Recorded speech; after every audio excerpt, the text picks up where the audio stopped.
अस्सलाम वालेकुम dear students, कैसे हैं आप। उम्मीद है आप सब खैरियत से होंगे। हम डिस्कस कर रहे हैं 10th क्लास मैथमेटिक्स और आज हमने अपनी न्यू एक्सरसाइज 1.3 जो है वो स्टार्ट करनी है।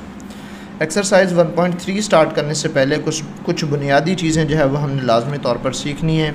कॉन्जुगेट ऑफ कॉम्प्लेक्स नंबर क्या होता है और उसके बाद जो है modulus of a complex number किसे कहते हैं, क्योंकि आज के इस लेक्चर के अंदर हम एक्सरसाइज 1.3 के पहले दो क्वेश्चन जो है वो सॉल्व करेंगे 1 और 2। तो इसमें जो बुनियादी कॉन्सेप्ट यूज़ हो रहे हैं, पहले क्वेश्चन 1 के हिसाब से क्वेश्चन 1 के अकॉर्डिंग जो कॉन्सेप्ट यूज़ हो रहे हैं वो आपको समझाऊंगा। फिर उसके बाद जब क्वेश्चन 2 स्टार्ट करेंगे तो उससे पहले क्वेश्चन 2 के जो बेसिक कॉन्सेप्ट हैं वो आपको सिखाऊंगा। तो क्वेश्चन नंबर 1 की जो स्टेटमेंट है वो कह रहा है find the modulus of the following complex numbers. अब हमें यही नहीं पता कि मॉडुलस किसे कहते हैं, तो आइए पहले मॉडुलस को समझ लेते हैं कि what is mean by modulus of a complex number. सबसे पहले बच्चे एक बात ये समझ लें, जो बुनियादी तौर पर आपका पहला जो टॉपिक दिया गया वो है कॉन्जुगेट किसे कहते हैं। ये वैसे ऐसा कुछ समझने वाली चीज़ है नहीं, क्योंकि हम पिछले जितने भी क्वेश्चंस करके आए हैं ना उनमें कहीं ना कहीं कॉन्जुगेट जो है वो ज़रूर यूज़ हुआ है। बिलखसूस वो क्वेश्चन जिसमें दो कॉम्प्लेक्स नंबर्स डिवाइड हो रहे थे, तो उसमें हम डिनोमिनेटर की जो वैल्यू थी, जो भी वैल्यू होती थी उसका मिडल साइन चेंज करके मल्टीप्लाई और डिवाइड किया करते थे और वही कॉन्जुगेट होता था, और मैंने साथ में क्वेश्चंस के अंदर लिखा भी था। अब इसकी डेफिनेशन देख लें आप। Conjugate of a complex number, ये आपकी बुक के पेज नंबर 10 पर जो है वो मौजूद है। वैसे मैंने नोट्स में भी ये लिख दी है। The conjugate of a complex number x plus iota y is defined as.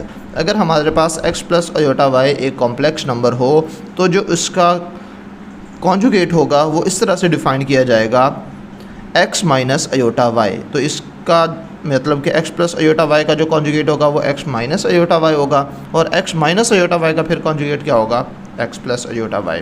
The complex conjugate of z is denoted by z, और उसके ऊपर बार, और आगे बहुत सारे ऐसे क्वेश्चंस आएंगे। ये प्रॉपर्टीज़ भी आपको नज़र आ रही हैं, ये क्वेश्चन नंबर 2 के अंदर यूज़ होनी है जिसमें हमने कॉन्जुगेट लेना होगा। ठीक है, अच्छा उसके बाद जो है वो to get the conjugate of a complex number z simply change i by minus i in z। ये उन्होंने बेसिक सा रूल बता दिया है कि अगर आप किसी भी नंबर का, किसी भी कॉम्प्लेक्स नंबर का कॉन्जुगेट हासिल करना चाहते हैं तो अगर वहाँ पे प्लस अयोटा है तो आप उसको माइनस अयोटा बना दो, और इसका वाइस वर्सा भी है, रिवर्स भी है। अगर माइनस अयोटा हो तो आप उसको प्लस अयोटा बना दें तो वो उसका कॉन्जुगेट बन जाएगा। ठीक है, अच्छा उसके बाद जो है वो geometrical representation of complex conjugate जो है वो दी गई है, या कॉन्जुगेट ऑफ कॉम्प्लेक्स नंबर दी गई है। अब देखो, अगर मेरे पास एक कॉम्प्लेक्स नंबर है 4 प्लस अयोटा, तो जो इसका कॉन्जुगेट होगा वो एग्जैक्ट इसका रिफ्लेक्ट होगा, इसका रिफ्लेक्शन होगा, इसके बिल्कुल अपोजिट होगा। ये 4 प्लस 2 अयोटा जो है सॉरी माइनस 4 प्लस 4 अयोटा जो है वो यहाँ पे फर्स्ट क्वाड्रेंट में आ रहा है, या आप 9th के अंदर, फर्स्ट में नहीं सॉरी सेकंड क्वाड्रेंट के अंदर जो है वो आ रहा है, और जो इसका कॉन्जुगेट होगा वो थर्ड क्वाड्रेंट के अंदर बिल्कुल इसके उलट जो है वो आ रहा है। इसी तरह से अगर आप ये दूसरी एग्जांपल देखें तो इसमें जो हमारे पास 3 प्लस 3 अयोटा, ये हमारे पास एक कॉम्प्लेक्स नंबर दिया गया है, तो जो इसका इस कॉम्प्लेक्स नंबर का जो कॉन्जुगेट होगा वो एग्जैक्ट इसी की रिफ्लेक्शन होगी। ठीक है, जो कि इसके अपोजिट 3 माइनस 3 अयोटा जो है वो यहाँ पे आ रहा है। ये बुनियादी सी चीज़ थी, ये मैंने आपको बता दी है। एक्चुअल जो आपके क्वेश्चन के अंदर फ़िलहाल जो चीज़ या जो कॉन्सेप्ट यूज़ होना है वो है कॉम्प्लेक्स नंबर का मॉडुलस किसे कहते हैं। अब ये यहाँ पे बताया गया है, मैं इसकी डेफिनेशन आपको समझा देता हूँ। जो मेन हमारे काम की चीज़ है ना वो मैं आपको बता देता हूँ। If z is equal to x plus iota y then modulus of z is denoted by. क्या करेंगे, जो भी आपके पास कॉम्प्लेक्स नंबर का सिंबल होगा, जैसे यहाँ पे z दिया गया है और z ही होगा, उसके गिर्द आपने 2 वर्टिकल बार्स जो है वो लगा देनी है, यानी कि 2 स्ट्रेट लाइंस लगा देनी है जो कि ऊपर से नीचे की तरफ होंगी, हॉरिजॉन्टल नहीं, 2 वर्टिकल स्ट्रेट लाइंस यानी कि वर्टिकल बार्स जो है वो आपने लगा देनी है। तो इसे हम पढ़ेंगे modulus of a complex number z, और इसकी डेफिनेशन इस तरह से होगी, modulus of z is equal to जो इसका रियल पार्ट होगा उसका स्क्वायर प्लस जो इसका इमेजिनरी पार्ट होगा उसका स्क्वायर, और ये होल का स्क्वायर रूट इसके इक्वल होगा। ये आया कहाँ से, यहाँ पे आपको बताया गया कि अगर हमारे पास कॉम्प्लेक्स नंबर हो, उस कॉम्प्लेक्स नंबर को हम ऑर्डर्ड पेयर की फॉर्म में लिखें, यानी कि जो उसका फर्स्ट पार्ट है उसको हम x कोऑर्डिनेट समझ लें, यानी कि जो उसका रियल पार्ट है उसको एक्स कोऑर्डिनेट समझ लें और जो उसका इमेजिनरी पार्ट है उसको वाई कोऑर्डिनेट समझ लें। तो ये एक्स कोऑर्डिनेट यहाँ पे एक्स एक्सिस की तरफ इसका डिस्टेंस होगा और वाई कोऑर्डिनेट जो है वो यहाँ पे यानी कि वाई एक्सिस की तरफ इसका डिस्टेंस होगा। यानी कि हम किसी भी कॉम्प्लेक्स नंबर को ऑर्डर्ड पेयर की फॉर्म में भी लिख सकते हैं। ये हमने नई चीज़ जो है वो सीखी है कि किसी भी कॉम्प्लेक्स नंबर को हम क्या कर सकते हैं बच्चे, किसी भी कॉम्प्लेक्स नंबर को हम ऑर्डर्ड पेयर की फॉर्म में भी लिख सकते हैं। ठीक है, तो जब ऑर्डर पेयर की फॉर्म में लिखेंगे, सॉरी थोड़ी सी वीडियो ब्लर थी, मैं सोच रहा हूँ मैं इसको ठीक कर लूँ। अब ठीक है, ये अभी भी ठीक नहीं है, उम्मीद है अब बेहतर है। ठीक है, अब सही है जी। तो ये एक्स कोऑर्डिनेट यानी कि एक्स एक्सिस की तरफ इसकी वैल्यू और वाई कोऑर्डिनेट यानी कि वाई एक्सिस की तरफ इसकी वैल्यू। अगर आपके पास एक्स और वाई कोऑर्डिनेट्स मौजूद हों तो आप ये 9th क्लास की फ़िज़िक्स के चैप्टर नंबर 4 के अंदर जो है वो पढ़ के आ चुके हैं। अगर आपके पास कंपोनेंट्स मौजूद हों किसी भी फोर्स के या किसी भी वेक्टर के, तो उसका मैग्नीट्यूड आप निकाल सकते हैं। और वो किस तरह से हासिल होता है, बाय पाइथागोरस थ्योरम, यानी कि बेस का स्क्वायर प्लस परपेंडिकुलर का स्क्वायर और होल का स्क्वायर रूट ले लेंगे तो ये आपके पास इसकी वैल्यू आ जाएगी। तो ये यहीं से निकाला गया है। तो एक्चुअल में अगर हमारे पास एक कॉम्प्लेक्स नंबर जो है वो दिया गया है एक्स अयोटा वाई, तो इसका जो मॉडुलस होगा वो एक्स का स्क्वायर यानी कि उसके रियल पार्ट का स्क्वायर प्लस जो इसका इमेजिनरी पार्ट है उसके स्क्वायर के सम और होल के स्क्वायर रूट के इक्वल होगा। ये बेसिक सा जो है वो बताया गया। अभी आगे हम क्वेश्चन सॉल्व करेंगे तो उसमें बताऊंगा। अभी वो कह रहा है कि आई हमारे पास एक कॉम्प्लेक्स नंबर था यानी कि उसका सिर्फ रियल पार्ट 0 था और इमेजिनरी पार्ट जो है वो 1 था।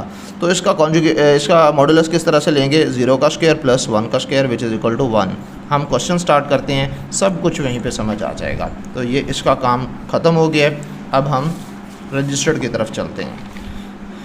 हाँ जी बच्चे, हमारा क्वेश्चन नंबर 1, लेकिन यही चीज़ें मैंने आपको जैसे बताया कि जो इम्पॉर्टेंट बातें हैं वो मैंने आपको नोट्स के अंदर भी लिख दी है। ये मॉडुलस की डेफिनेशन सारी प्रॉपर मैंने यहाँ पे लिख दी है। और एक इम्पॉर्टेंट बात भी लिख दी है कि यहाँ पे जो x है ये रियल पार्ट है और y जो है वो क्या है, इमेजिनरी पार्ट है। क्वेश्चन की तरफ चलते हैं। Find the modulus of the following complex numbers. दिए गए कॉम्प्लेक्स नंबर्स का आपने मॉडुलस फाइंड करना है। सबसे पहला काम जो आप करेंगे, स्टेप समझ लो बच्चे, उसके बाद हम सारे क्वेश्चन फटाफट कर लेंगे। पहला स्टेप हमेशा ये होगा कि आपको जो भी कॉम्प्लेक्स नंबर गिवन होगा उसको आपने लेट कर लेना है कि वो जी के इक्वल है। फिर चूँकि उसका हमने मॉडुलस लेना है और जी का मॉडुलस लेने के लिए हम जी की दोनों तरफ जो है वो 2 वर्टिकल बार्स लगा देंगे। और मॉडुलस किसके इक्वल होता है, रियल पार्ट का स्क्वायर प्लस इमेजिनरी पार्ट का स्क्वायर और होल का स्क्वायर रूट। तो इसका रियल पार्ट है 4, इमेजिनरी पार्ट है 3, दोनों का स्क्वायर लिया, ऐड किया और होल का स्क्वायर रूट। 4 का स्क्वायर जो है वो 16 हो जाएगा, 3 का स्क्वायर 9 हो जाएगा। दोनों को ऐड करेंगे तो 25 बन जाएगा और 25 का अगर हम स्क्वायर रूट लेते हैं तो वो 5 के इक्वल आ जाएगा। ये इतना सा मुख्तसर सा सवाल था और ये बात मेरी अभी से नोट कर लें।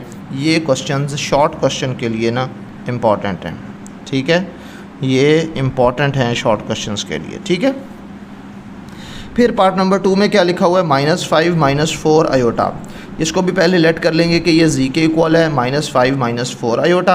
अब चूँकि इसका कॉन्जुगेट पहले जो है वो इसका मॉडुलस लेना है तो जी का मॉडुलस दोनों तरफ जो है वो मॉडुलस फॉर्म आ जाएगी, इधर मॉडुलस फॉर्म आ जाएगी और इसको हम वैल्यू की फॉर्म में चेंज कर देंगे। अब मैंने आपको क्या तरीका बताया, आपने तरीका याद रखना है। वैल्यू कुछ भी होती रहे, बटे में हो, माइनस हो, प्लस हो, जो भी हो, डजेंट मैटर, आपने सिर्फ रूल याद रखना है। रूल ये है कि आपने रियल पार्ट का स्क्वायर लेना है, दरमियान में प्लस, और जो इमेजिनरी पार्ट है उसका भी स्क्वायर ले लें। अब इमेजिनरी पार्ट चूँकि नेगेटिव है तो आप नेगेटिव के साथ ही स्क्वायर ले लेंगे। -5 का स्क्वायर क्या होगा, +25। क्यों, मैं वैसे इसकी अगर रीज़न आपको मुख्तसरन बता दूँ तो बेहतर है। देखो, जब भी किसी नेगेटिव नंबर का स्क्वायर लिया जाता है तो एक्चुअल में स्क्वायर का मतलब होता है, नज़र आ रहा है आपको, जी बिल्कुल नज़र आ रहा है। तो इसका मतलब ये होता है कि ये जितनी पावर दी गई है इस नंबर को उतनी दफ़ा अपने आप से मल्टीप्लाई करना है। तो -5 की पावर 2 थी तो इसका मतलब ये है कि -5 मल्टीप्लाई बाय -5। अब माइनस माइनस क्या होता है, प्लस होता है, ठीक है। मैंने शायद आपको 9th में भी जो है ना वो एक शेर सुनाया था। एक मैथमेटिशियन था, उसकी शादी नहीं हो रही थी। छोटा सा एक लतीफ़ा सुन लें फिर आगे चलते हैं, ये आपको हमेशा के लिए याद रहेगा। उसकी शादी नहीं हो रही थी, वो जहाँ भी जाता था तो इनकार हो जाता था। एक जगह जो है ना वो रिश्ता लेकर गया और फिर उसको इनकार हो गया तो उसने ना गुस्से में आके एक शेर सुनाया। और शेर क्या था, कह रहा है जी, मनफ़ी से ज़रब खाकर मनफ़ी, यानी कि माइनस मल्टीप्लाई बाय माइनस, मनफ़ी से ज़रब खाकर मनफ़ी बनता है जमा, कह दे खुदा के वास्ते 2 बार नहीं, एक बार ना करो आप, 2 दफ़ा कर लो, मैं उसको प्लस कंसिडर कर लूँगा। समझ आई बात? तो ये माइनस इंटू माइनस जो है वो प्लस हो जाएगा, 5 5 25। इसी वजह से नेगेटिव नंबर का स्क्वायर हमेशा क्या होता है, पॉजिटिव होता है। ये मैंने आपको एडिशनल बात जो है वो बता दी है, ये आप हमेशा के लिए याद रख लीजिएगा। किसी भी नेगेटिव नंबर का स्क्वायर हमेशा क्या होगा, पॉजिटिव होगा। क्यों होगा उसकी रीज़न मैंने आपको समझा दी है। अब आगे आ रहा है -4 का स्क्वायर, तो ये भी सेम रूल पर काम करेगा, माइनस इंटू माइनस प्लस हो जाएगा, 4 इंटू 4 16 हो जाएगा, तो इसका स्क्वायर भी 16 प्लस में आ गया। 16 25 41 हो जाएगा। और अब इसका स्क्वायर रूट चूँकि पॉसिबल नहीं है, पॉइंट में आंसर आएगा, लिहाजा हम इसको square root of 41 as it लिख देंगे और ये आपके पास इसका आंसर आ गया है। Next is our parts number 3। अब ये देखो, अब यहाँ पे वैल्यू आ गई है बटे की सूरत में। तो मैंने आपको सिंपल सा रूल बताया था कि आपने सिर्फ फॉलो करना है रूल्स को, ठीक है। वैल्यू बटे में आए, माइनस आए, प्लस आए, जो भी आए, पॉइंट में आए, भाड़ में जाए, हमें इससे कोई गर्ज नहीं है। हमें इस चीज़ से गर्ज है कि हमने रियल पार्ट का स्क्वायर लेना है और इमेजिनरी पार्ट का स्क्वायर लेना है, बस। अल्लाह खैर सल्ला। तो यहाँ पे सबसे पहला स्टेप, इसको जी के इक्वल कर लेंगे, 3/5 माइनस 4/5 आयोटा, ये जी के इक्वल लेट कर लिया। अब इसका मॉडुलस लेना है, तो रियल पार्ट का square plus square of imaginary part. Real part 3/5 है, इसका स्क्वायर 3 का स्क्वायर लेंगे 9 हो जाएगा, 5 का स्क्वायर लेंगे तो 25 हो जाएगा। उम्मीद है मुझे, मैं उम्मीद कर सकता हूँ कि आपको ये बात मुझे बतानी नहीं पड़ेगी। ये 9th के चैप्टर नंबर 1 के अंदर आप लॉज ऑफ एक्सपोनेंट्स पढ़ के आ चुके हैं, बता देता हूँ चलो फिर भी, क्योंकि मुझसे भी रहा नहीं जाता ना, मुसीबत ये है। अगर दो वैल्यूज़ डिवाइड हो रही हों और होल की पावर हो, कुछ भी पॉजिटिव या नेगेटिव, आप दोनों को अलग-अलग पावर्स दे सकते हैं। तो ये ए का भी स्क्वायर बन जाएगा और बी का भी स्क्वायर बन जाएगा। समझाने की गर्ज से मैं इसको इस तरह से कहता हूँ कि एक घर में 2 बच्चे रहते हैं, एक ऊपर वाले फ्लोर पर और एक नीचे वाले फ्लोर पर। जब जायदाद बटेगी तो दोनों को बराबर बराबर मिलेगी, इसीलिए ये दोनों को बराबर बराबर मिल रही है। तो जब 3/5 होल का स्क्वायर था तो ये 3 का स्क्वायर 9 बन जाएगा और 5 का भी स्क्वायर होगा जो कि 25 बन जाएगा। सिमिलरली -4 का स्क्वायर 16 और 5 का स्क्वायर 25 हो जाएगा। अब इन दोनों का हम लेंगे एलसीएम, सिंपल है, दोनों के डिनोमिनेटर में सेम वैल्यू है, तो इसका जो एलसीएम होगा वो +25 ही होगा। 25 से कैंसिल, यानी कि 25 डिवाइड बाई 25 1 मल्टीप्लाई बाई 9 तो 9 ही हो जाएगा। फिर ये भी 25 से कैंसिल, 16 1 मल्टीप्लाई बाई 16 तो 16 ही आ जाएगा। 16 और 9 25 हो जाएगा। 25 डिवाइड बाई 25 ये कट जाएंगे दोनों, तो ये बच जाएगा 1, और 1 का जो स्क्वायर रूट होता है वो 1 ही होता है, लिहाजा ये क्वेश्चन भी आपका सॉल्व हो गया। Part number 4, -√2 -√3 into iota. एक बात का आपने खसूसी ख्याल रखना है कि ये जो स्क्वायर रूट का साइन है ना, ये आयोटा के ऊपर नहीं आना चाहिए, ये सिर्फ 3 पर रहना चाहिए। ये एक टेक्निकल मिस्टेक है जो बच्चे करते हैं, मैंने आपको बता दी है। Let z = √2 -√3 into iota. तो इसका मॉडुलस लेना है, रियल पार्ट का स्क्वायर और इमेजिनरी पार्ट का स्क्वायर। ये बात बड़ी इंटरेस्टिंग है बेटे, ये आपने लाजमी तौर पर समझनी है। सॉरी, ये -2 के स्क्वायर रूट का होल का स्क्वायर था, तो इट्स मीन ये सिर्फ स्क्वायर रूट ऑफ 2 का स्क्वायर नहीं है, ये माइनस का भी स्क्वायर है और ये 2 का भी स्क्वायर, 2 के स्क्वायर रूट का भी स्क्वायर है। तो मैं माइनस अकेला तो नहीं होगा ना, तो इसके साथ 1 भी होगा, जो कि आमतौर पर लिखा नहीं जाता। तो मैंने इसको आपकी कॉन्सेप्चुअल अंडरस्टैंडिंग के लिए लिखा कि इसको -1 होल स्क्वायर सेपरेट लिख सकते हैं और स्क्वायर रूट ऑफ 2 का स्क्वायर अलग लिख सकते हैं। तो -1 का स्क्वायर तो +1 ही होगा, और उसके बाद ये जो हमारे पास ये स्क्वायर और ये जो स्क्वायर रूट है ये दोनों कट जाएंगे, तो ये यहाँ पे +1 मल्टीप्लाई बाय 2, तो ये सिर्फ 2 बच गया है। सिमिलरली -3 स्क्वायर रूट होल का स्क्वायर था, तो -1 का स्क्वायर अलहदा और स्क्वायर रूट ऑफ 3 का स्क्वायर अलहदा, ये स्क्वायर रूट कट जाएंगे, -1 का स्क्वायर प्लस होगा और 3 का स्क्वायर रूट कटने के बाद सिर्फ 3 बच गया है। 3 + 2 5 हो जाएगा। जैसे 41 का स्क्वायर रूट भी पॉसिबल नहीं था इस क्वेश्चन में, वैसे ही 5 का भी पॉसिबल नहीं है, तो लिहाजा आप इसको पॉइंट में नहीं लिखेंगे, यही आपका आंसर है। उम्मीद है ये बात क्लियर हो गई होगी, ठीक है। उसके बाद जो है बच्चे नेक्स्ट क्वेश्चन स्टार्ट हो रहा है, ये आपका क्वेश्चन नंबर 1 हो गया कंप्लीट। जब क्वेश्चन नंबर 2 स्टार्ट करना है तो क्वेश्चन नंबर 2 की जो थ्योरी है, मेरा उसूल यही है कि मैं साथ साथ समझाता हूँ, जैसे जो क्वेश्चन में कॉन्सेप्ट्स यूज़ होंगे वही कॉन्सेप्ट्स में आपको साथ साथ बताता चला जाऊँगा। अब आप देखें जी, क्वेश्चन नंबर 2 के अंदर वो कह रहा है कि if z = 2 + 7 iota and z2 = sorry ये z1 था, z2 = 4 - 3 iota, then verify that. तो आपने वेरीफाई क्या करना है, z + z bar is equal to Z1 bar plus Z2 bar. अब ये बार क्या बला है, ये एक्चुअल में कॉन्जुगेट है जो हम ऑलरेडी पढ़ के आ चुके हैं और इसकी डेफिनेशन मैंने आपको स्टार्ट में ही बता दी थी। जो अभी आपको मैंने बताना है ना वो ये प्रॉपर्टीज़ हैं जो आपने, ये टोटल आपको 4 प्रॉपर्टीज़ दी गई हैं, ये 4 प्रॉपर्टीज़ आपने समझनी है। प्रॉपर्टी नंबर 1 क्या है, कह रहा है कि अगर मैं 2 कॉम्प्लेक्स नंबर्स को पहले ऐड करूं और फिर उसका जो है वो मैं कॉन्जुगेट ले लूं, या दोनों कॉम्प्लेक्स नंबर में हर एक कॉम्प्लेक्स नंबर का पहले कॉन्जुगेट लूं फिर ऐड करूं, आंसर सेम आएगा और ये हम प्रूफ करेंगे। फिर दूसरी बार वो कह रहा है कि अगर 2 कॉम्प्लेक्स नंबर्स को मैं पहले मल्टीप्लाई करूं फिर उसका मैं क्या लूं, बार यानी कि कॉन्जुगेट लूं, या दोनों का पहले कॉन्जुगेट ले लूं। सेपरेट का मकसद ये है कि पहले कॉन्जुगेट ले रहे हैं बाद में इसको मल्टीप्लाई कर लें तो भी आंसर सेम आएगा। तीसरी प्रॉपर्टी ये है, बिल्कुल सेम है, डिवीजन की फॉर्म में है कि अगर 2 कॉम्प्लेक्स नंबर्स को पहले डिवाइड कर लिया जाए फिर उसका कॉन्जुगेट लिया जाए, या दोनों का कॉन्जुगेट लेके फिर डिवाइड कर लिया जाए तो आंसर सेम आएगा। ठीक है।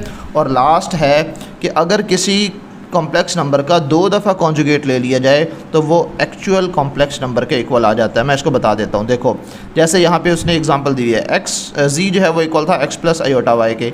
एक दफ़ा मैंने इसका कॉन्जुगेट लिया तो ये प्लस माइनस हो गया, जब दूसरी दफ़ा कॉन्जुगेट लूँगा तो ये माइनस दोबारा प्लस हो जाएगा, तो ये एक्चुअल में उसी के इक्वल नहीं आ गया जो स्टार्ट में जी था, तो इसीलिए G double bar which is equal to G. ये 4 प्रॉपर्टीज़ हैं, ये चारों आपके क्वेश्चन में इस्तेमाल होंगी, मैंने आपको अभी बता दी हैं। आइए अब हम इनको अप्लाई करते हैं बच्चे।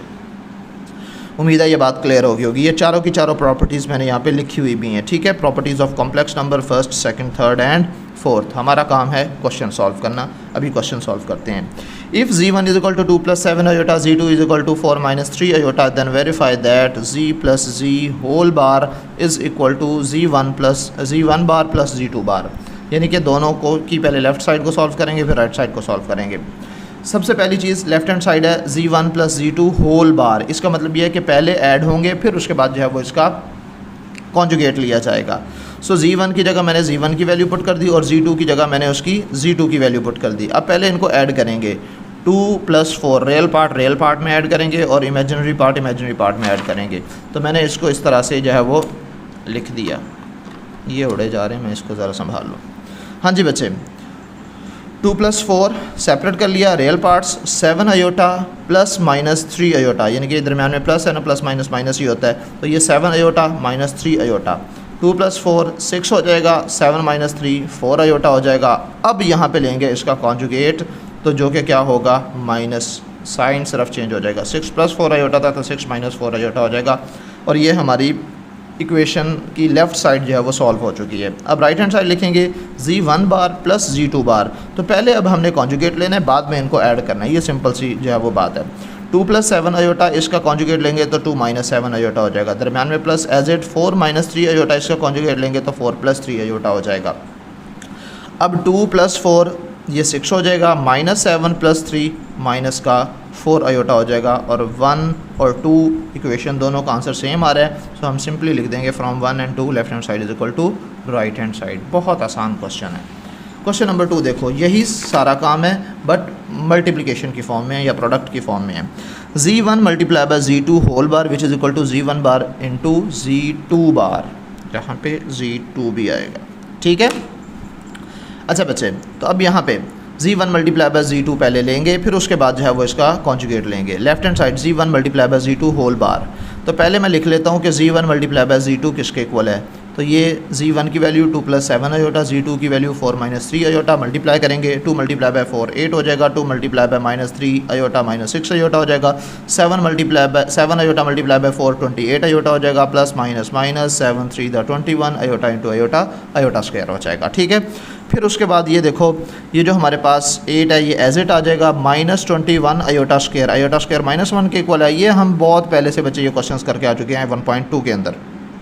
ठीक है। तो ये वही बातें रिपीट हो रही हैं। तो माइनस आयोटा का square minus one plus minus 1 multiply by minus 21, तो ये प्लस का 21 हो जाएगा। तो 8 प्लस 21, ये रियल पार्ट सेपरेट हो गए। माइनस 6 आयोटा और प्लस का 28 आयोटा, ये सेपरेट लिख लूँगा। प्लस 28 माइनस 6 जो है वो 22 आयोटा बन जाएगा, और 8 और 21 जो है वो 29 बन जाएगा। अब इसका हमने लेना है। अब देखो मैं यहाँ तक सिंपल लिखता है कि मैंने सिर्फ प्रोडक्ट ले रहा हूँ। अब दोनों तरफ मैंने कॉन्जुगेट का साइन लगा दिया है, तो लिहाजा जो प्लस है वो माइनस में चेंज हो जाएगा। लिहाजा लेफ़्ट साइड का जो आंसर आ गया है 29 माइनस 22 आयोटा आंसर आ गया। अब राइट साइड को सॉल्व करेंगे। पहले इन दोनों का जो है वो बार लेंगे, फिर उसके बाद जो है वो इन दोनों को मल्टीप्लाई कर लेंगे। बार मतलब कॉन्जुगेट लेंगे, तो 2 + 7 आयोटा का कॉन्जुगेट 2 - 7 आयोटा हो जाएगा। 4 - 3 आयोटा का कॉन्जुगेट 4 + 3 आयोटा हो जाएगा। और अब मल्टीप्लाई कर लेंगे। 2 × 4 a, 2 × -3 आयोटा प्लस 6 आयोटा हो जाएगा। -7 iota multiply by 4 -28 iota plus 7 3 × 21 iota into iota square. सबक सुना रहा हूँ बच्चे मैं आपको, ठीक है, इन्जॉय करो आप। अच्छा जी, अब उसके बाद ये 8 वैसे का वैसे -21 इंटू आयोटा स्क्वायर, तो ये आयोटा स्क्वायर माइनस है, माइनस माइनस प्लस हो जाएगा, तो ये 8 + 21 हो जाएगा।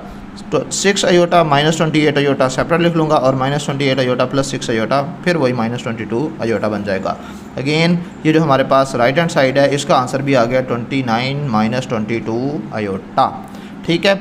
तो ये 1 और ये 2 सेम आंसर आया from 1 and 2 left hand side is equal to right hand side, यानी कि Z1 × Z2 whole bar is equal to Z1 bar multiply by Z2 bar, hence proved. Question number 3 इसमें डिवीजन की form में है, और वो जो हमने थर्ड प्रॉपर्टी पढ़ी थी ये वाली, दिस वन, ठीक है। तो अब ये वही प्रॉपर्टी है, उसको अब हम सॉल्व कर लेंगे, यानी कि वेरिफिकेशन हो जाएगी इसकी। Z1/Z2 होल बार, तो पहले लेफ्ट हैंड साइड लिखते हैं। पहले Z1/Z2 लूँगा, फिर एंड में जाके इसका बार लूँगा, बिल्कुल वैसे ही जैसे मैंने Z1 मल्टीप्लाई बाय Z2, पहले मैंने प्रोडक्ट लिया, जब सिंप्लीफाई हो गया सिंगल वैल्यू, वरना बार बार आपको ना हर पूरी वैल्यूज़ के ऊपर बार लगाना पड़ेगा। तो बेहतर यह है कि पहले आप प्रोडक्ट ले लो, अगर जो है वो क्वोशिएंट है या डिवीजन है तो पहले आप उनको डिवाइड कर लो, सिंप्लीफाई कर लो, जब सिंगल वैल्यू आ जाएगी फिर आप उसका जो है वो कॉन्जुगेट ले लेंगे। और ये काम कोई नया नहीं है, Z1/Z2 आपको पता है कैसे सॉल्व करते हैं। कैसे सॉल्व करते हैं बच्चों, बताओ कमेंट बॉक्स में बताइए किस तरह से सॉल्व करेंगे। मैं अभी नहीं बता रहा, वीडियो को पॉज करो, पहले ज़रा मुझे बताओ कमेंट में कि कैसे सॉल्व करेंगे।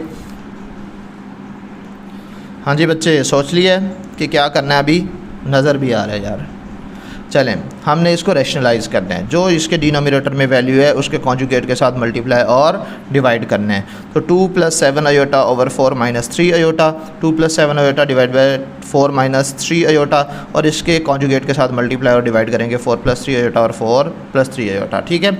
अब ऊपर वाली वैल्यूज़ को आपस में मल्टीप्लाई करेंगे, 2 + 7 आयोटा मल्टीप्लाई बाय 4 + 3 आयोटा, और ये काम हम ऊपर वाले क्वेश्चन में प्रोडक्ट के फॉर्म में ऑलरेडी करके आ चुके हैं। इसका भी वही सेम टू सेम आंसर आएगा, ये नोमिनेटर बिल्कुल सेम है। डिनोमिनेटर में 4 - 3 आयोटा और 4 + 3 आयोटा, चूँकि एक माइनस में एक प्लस में है तो ये फार्मूला बन जाएगा। यहाँ पे पहले मैंने इसको प्रोडक्ट की फॉर्म में लिख लिया, इधर भी और ये इधर भी, ठीक है, ब्रैकेट्स लगा के, इसको भी ब्रैकेट्स लगा के लिख लिया। आप ये स्टेप वैसे स्किप करना चाहें तो कर सकते हैं, डायरेक्ट मल्टीप्लाई भी कर सकते हैं, बट चूँकि एक तरीका है प्रॉपरली बता रहा हूँ इसलिए मैंने आपको यहाँ पे मेंशन भी कर दिए। और मेरा तरीका कुछ ऐसा ही है कि मैं थोड़ा डिटेल में जाके जो है ना समझाता हूँ।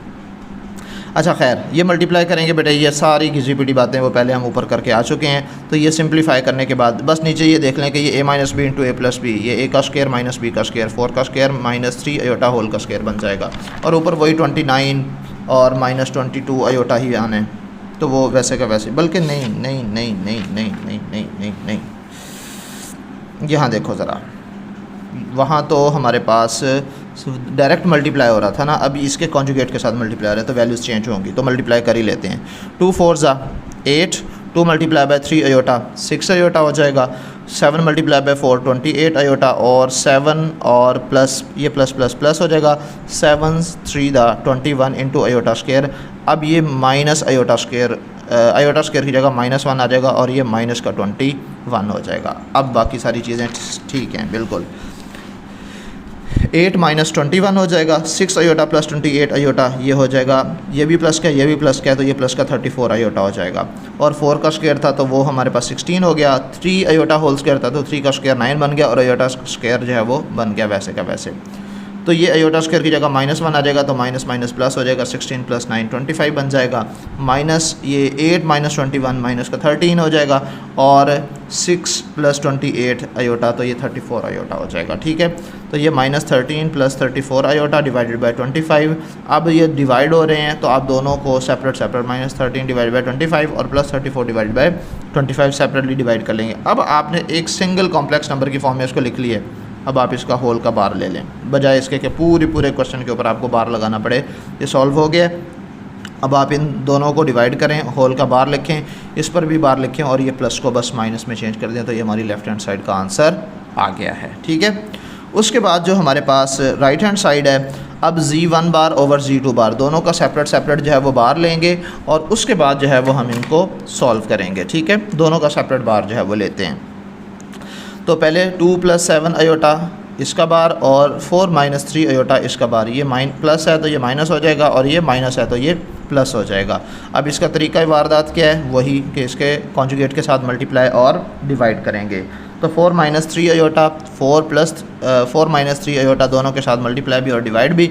ऊपर वाली values 2 - 7 iota into 4 - 3 iota multiply और 4 + 3 अयोटा और 4 - 3 अयोटा डिनोमिनेटर में डिवाइड भी हो जाएगा। ठीक है। तो अब मल्टीप्लाई करेंगे, 2 × 4 = 8, 2 × -3 अयोटा -6 अयोटा हो जाएगा, -7 × 4 -28 अयोटा हो जाएगा, minus plus 7 × 3 = 21 into iota square. ठीक है।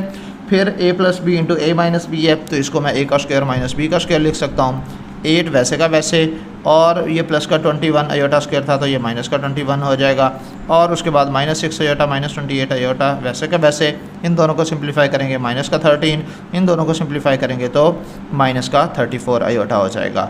और ये 4 का स्क्वायर 16, 3 का स्क्वायर 9 और अयोटा स्क्वायर वैसे का वैसे। ये अयोटा स्क्वायर -1 है तो ये माइनस के साथ मल्टीप्लाई होगा तो ये प्लस का 9 बन जाएगा। 16 + 9 25 -13 -34 iota divide by 25 -13/25 separate, 34/25 iota separate. और ये देखो इक्वेशन 2 और इक्वेशन 1 का जो आंसर है वो बिल्कुल सेम टू सेम आया है। From 1 and 2 left hand side is equal to right hand side. ये बच्चे आपकी एक्सरसाइज 1.3 के क्वेश्चन नंबर 1 और 2 भी सॉल्व हो चुके हैं। अब नेक्स्ट लेक्चर के अंदर इंशाल्लाह हम क्वेश्चन नंबर 3 और 4 बाकी जो रिमेनिंग क्वेश्चंस हैं वो सॉल्व करेंगे और उसके बेसिक कॉन्सेप्ट्स पहले सीखेंगे, फिर उसके बाद हम क्वेश्चन सॉल्व करेंगे। तो आज के लिए इतना ही काफ़ी है, काफ़ी लेंथी लेक्चर जो है वो हो चुका है। बाकी इंशाल्लाह नेक्स्ट वीडियो में डिस्कस करेंगे। अल्लाह हाफिज़।